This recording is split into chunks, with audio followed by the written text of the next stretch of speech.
Hello guys, welcome to learn beyond YouTube channel. So ఈరోజు నేను data segment in memory అనే topic గురించి చెప్పాలనుకుంటున్నా.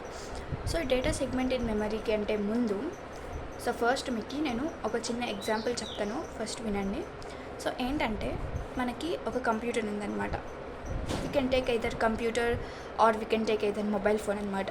Computer అయినా మొబైల్ ఫోన్ అయినా తీసుకుంటే మనకి కంప్యూటర్లో ఒకటి క్యాలిక్యులేటర్ అనేది ఒక యాప్ ఉంది. ఓకే, క్యాలిక్యులేటర్ అనే యాప్ ఉంది. సో ఈ క్యాలిక్యులేటర్లో మనము ఏం చేస్తాం, జస్ట్ నంబర్స్ ఎంటర్ చేస్తాం. లైక్ మనకి ఒక 2+3 ఎంత అని కావాలనుకోండి, జస్ట్ మనం 2 అనేది ఎంటర్ చేస్తాం, మరి మనకి 3 అనేది ఎంటర్ చేస్తాం.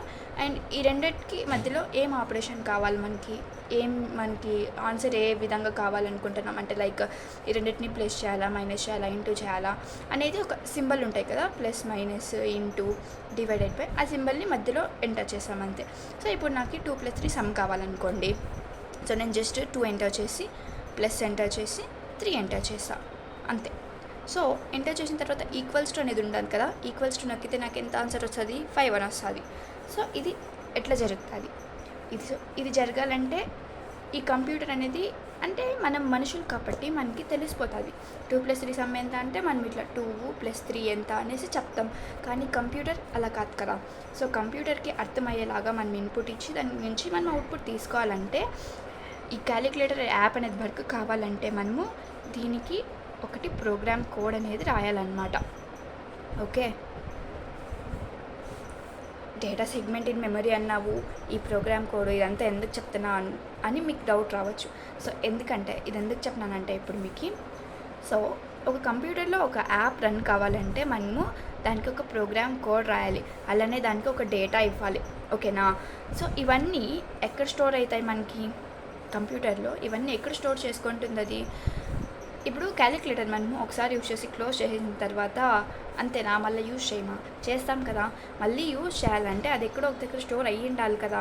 అలానే మనం ఏదైనా ఇన్పుట్ ఇచ్చినప్పుడు అది అవుట్పుట్ మనకి ఇవ్వాలంటే దాన్ని ఒక డేటా అనేది ఏదంట్లోనో ఒక దాంట్లో స్టోర్ అవ్వాలి కదా. అట్లా స్టోర్ చేసేదానికోసమే మన దగ్గర ఏముంది, మెమరీ ఉందన్నమాట. ఓకేనా, అర్థమైందా ఇక్కడ దాకా అందరికీ? అయినాక ఇప్పుడు మన టాపిక్లోకి వెళ్ళిపోతున్నాం అనమాట. సో మన టాపిక్ ఏంది, data segments in memory. Data segments in memory.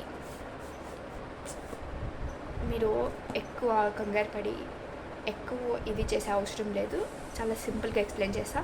ఏంటంటే సో ఫస్ట్ ఇప్పుడు ఒక రన్నింగ్ ప్రోగ్రామ్ ఉంది మనకి. ఓకే, రన్నింగ్ ప్రోగ్రామ్ ముందుగా చెప్పినట్లే ఈ రన్నింగ్ ప్రోగ్రామ్ని క్యాలిక్యులేటర్ అనుకుందాం. సో ఈ క్యాలిక్యులేటర్ ఇప్పుడు మన కంప్యూటర్లో రన్ అవుతుంది. సో ఈ క్యాలిక్యులేటర్ రన్ అవుతుంది అంటే దీనికి సంబంధించిన ప్రోగ్రామ్ కోడ్, అలానే దీనికి సంబంధించిన డేటా, ఇవి రెండు కూడా ఒక దగ్గర స్టోర్ కావాలా. ఏమిట్లో స్టోర్ అవుతాయి, మెమరీలో స్టోర్ అవుతాయని ఇప్పటిదాకా చెప్పుకున్నాం. ఇక్కడ దాకా అందరికీ క్లియర్ కదా. సో నెక్స్ట్ ఇది అయిపోయినాక మెమరీ. ఇప్పుడు మెయిన్ మెమరీ అనేది ఇది మొత్తం, ఇది మెమరీ అనుకోండి. ఈ మెమరీలో మళ్ళీ మనకి డిఫరెంట్ సెగ్మెంట్గా డివైడ్ అవుతుంది అనమాట ఈ మెమరీ. ఎందుకంటే ఈ ప్రోగ్రామ్ కోడ్ని అలానే డేటాని మొత్తం ఒకే దాంట్లో స్టోర్ చేసేసింది అనుకోండి, క్లమ్జీ అయిపోతుంది. సో అప్పుడు మనకి సరిగ్గా టైంకి తీయలేమన్నమాట, మనకి ఇన్ఫర్మేషన్ కావాలా అని మెమరీలో నుంచి. సో దానికోసమే ఈ డేటా సెగ్మెంట్ ఇన్ మెమరీ అంటే మెమరీని డిఫరెంట్ సెగ్మెంట్స్గా డివైడ్ చేసి డిఫరెంట్ సెగ్మెంట్స్లో డిఫరెంట్ డేటాని స్టోర్ చేసుకుంటాం అనమాట. సో ఫస్ట్ ఇక్కడ ఈ సెగ్మెంట్లో మనము టెక్స్ట్ అంటే ప్రోగ్రామ్ కోడ్ అనుకోండి. సో దాన్ని ఇక్కడ స్టోర్ చేస్తే తర్వాత initialised data, uninitialised data, heap, stack ఇలా ఉంటాయన్నమాట. సో ఇది ఏంది, డిఫరెంట్ సెగ్మెంట్స్ ఇన్ మెమరీ. ఈ డయాగ్రామ్ మనకి ఏం చెప్తుందంటే డిఫరెంట్ సెగ్మెంట్స్ ఇన్ మెమరీ అంటే మెమరీ అనేది డిఫరెంట్ సెగ్మెంట్స్గా డివైడ్ అవుతుంది అని చెప్పేసి డయాగ్రామ్ మనకి చెప్తుంది. సో మీకు ఈ డయాగ్రామ్ చూస్తే కన్ఫ్యూజ్ అవ్వచ్చు. సో ఇప్పుడు నేను మీకు ఒక చిన్న ఎగ్జాంపుల్ చెప్తాను, చాలా ఈజీగా అర్థమయ్యేలాగా అందరూ వినండి. ఓకే, ఏం లేదు ఫ్రెండ్స్, ఇప్పుడు ఆ రన్నింగ్ ప్రోగ్రామ్లో మనకి రన్నింగ్ ప్రోగ్రామ్ ఏది, క్యాలిక్యులేటర్ ఉందా. దీన్ని కొంతసేపు మీ కాలేజ్ బిల్డింగ్ అనుకోండి, ఓకేనా. College building, okay. ఒకటి ఇంటర్ కాలేజ్ ఉంది. ఆ ఇంటర్ కాలేజ్ ఇదన్నమాట.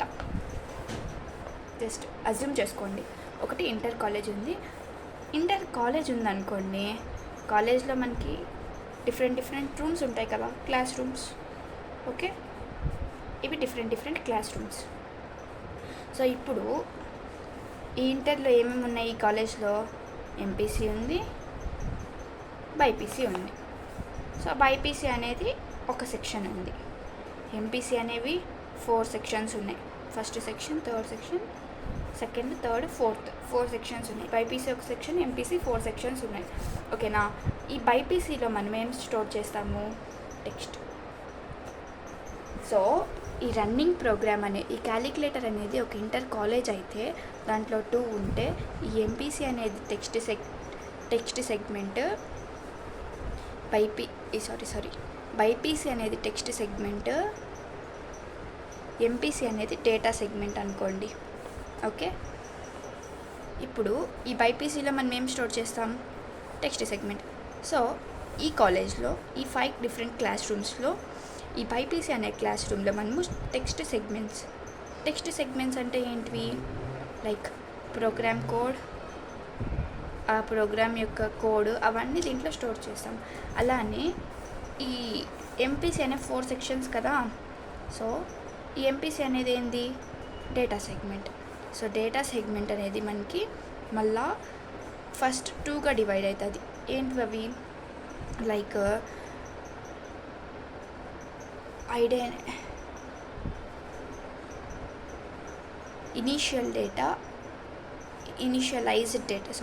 ఇనిషియలైజ్డ్ డేటా, ఇంకొకటి అన్ఇనిషియలైజ్డ్ డేటా. సో ఫస్ట్ ఈ ఎంపీసీ ఫస్ట్ క్లాస్ రూమ్లో ఇనిషియలైజ్డ్ డేటాని స్టోర్ చేస్తే, సెకండ్ క్లాస్ రూమ్లో అన్ఇనిషియలైజ్డ్ డేటా స్టోర్ చేసుకుంటాం. అండ్ నెక్స్ట్ థర్డ్ వన్లో హీప్, ఫోర్త్ వన్లో స్టాక్ డేటా స్టోర్ చేస్తాం, ఓకేనా. వీటి దాకా క్లియరా? అంటే ఒక రన్నింగ్ ప్రోగ్రామ్ అనేది మనం ఒక కాలేజ్ బిల్డింగ్ లాగా తీసుకుంటే, ఆ ప్రోగ్రామ్ అనేది మనకి మెమరీలో డిఫరెంట్ సెగ్మెంట్స్గా స్టోర్ అవుతుంది. ఆ డిఫరెంట్ సెగ్మెంట్స్ అనేవి డిఫరెంట్ క్లాస్ రూమ్స్ అనుకుందాం మనం.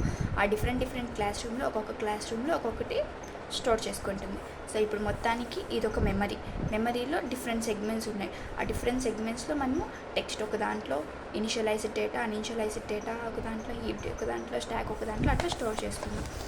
సో నెక్స్ట్ వచ్చేసి మనము ఒక్కొక్క దాని గురించి క్లియర్గా చేసుకుందాం. సో ఫస్ట్ వచ్చేసి టెక్స్ట్ సెగ్మెంట్. బైపీసీ క్లాస్ రూమ్లో టెక్స్ట్ సెగ్మెంట్ని స్టోర్ చేసినాం. సో ఈ టెక్స్ట్ సెగ్మెంట్ అంటే ఏంటి? ఇందులో ఏముంటాయంటే ప్రోగ్రామ్ కోడ్స్ ఇట్లాంటివి స్టోర్ చేస్తామన్నమాట. లైక్ అంటే ఎట్లాంటివంటే ప్రోగ్రామ్ కోడ్లో ఆ ప్రోగ్రామ్ ఇన్స్ట్రక్షన్స్, ఆ ప్రోగ్రామ్ ఎట్లా పర్ఫామ్ చేయాలా అనేవి. లైక్ ప్రింట్ఎఫ్ అంటే అది ప్రింట్ చేయమని, స్కాన్ఎఫ్ అంటే అది స్కాన్ చేయమని, అది ఇన్పుట్ తీసుకోమని, అలా అన్నమాట. టెక్స్ట్ సెగ్మెంట్లో అవి స్టోర్ చేసాం. ఏంటివి? ప్రోగ్రామ్ ఇన్స్ట్రక్షన్స్ని స్టోర్ చేస్తాం. And next one is initialised data. Initialised data అంటే ఇప్పుడు ప్రోగ్రామ్ ఒకటి రాస్తారు మీరు. లైక్ మీకు ఇది ప్రోగ్రామ్ అనుకోండి, #include stdio.h int main. ఇక్కడ మనము int x = 10. ఇది ఒక ప్రోగ్రామ్ కోడ్, ఓకే. ఈ ప్రోగ్రాంలో మనము ఏం చేసినాము? x అనే వేరియబుల్కి 10 అనేది ముందుగానే ఇనిషియలైజ్ చేసినాం. సో ఇట్లా ముందుగానే ఇనిషియలైజ్ చేసిండే డేటాని మనము ఇనిషియలైజ్డ్ డేటా అంటాం. అంతే, అంతకు మించి ఏం లేదు, ఓకేనా. Next uninitialised data. Uninitialised data అంటే ఏంది? Same #include stdio.h int main int x. So ఇక్కడ మనము ఎక్స్ అనే వేరియబుల్ ఇనిషియలైజ్ చేసినాం, కానీ దానికి వాల్యూని ఇనిషియలైజ్ చేయాల. సో ఇది అన్ఇనిషియలైజ్డ్ డేటా అనమాట, అంతే సింపుల్. సో టెక్స్ట్ సెగ్మెంట్ అంటే ప్రోగ్రామ్ ఇన్స్ట్రక్షన్స్ స్టోర్ చేస్తాం. ఇనిషియలైజ్డ్ డేటా అంటే వాల్యూకి ముందుగా వేరియబుల్కి ముందుగానే వాల్యూని ఇనిషియలైజ్ చేస్తాం. అదే అన్ఇనిషియలైజ్డ్ డేటా అంటే వేరియబుల్కి వాల్యూని ఇనిషియలైజ్ చేయము, అంతే. Next heap. ఈ హీప్ స్టాక్ గురించి తర్వాత అప్కమింగ్ క్లాసెస్లో కొంచెం డీటెయిల్గా చూద్దాము. సో ఇప్పటికైతే ప్రస్తుతానికి హీప్ అంటే ఏంది, ఇది ఒక డైనమిక్ మెమరీ అనమాట. ఈ విధంగా గుర్తుపెట్టుకొని చాలు. హీప్ అంటే డైనమిక్ మెమరీ అంటే దీనికి మనము మెమరీ అనేది డ్యూరింగ్ రన్ టైంలో క్రియేట్ అవుతుంది అనమాట. Memory creates during run time. తర్వాత స్టాక్ అంటే ఏంటి, స్టాక్లో మనము we can store local variables, function calls, function parameters.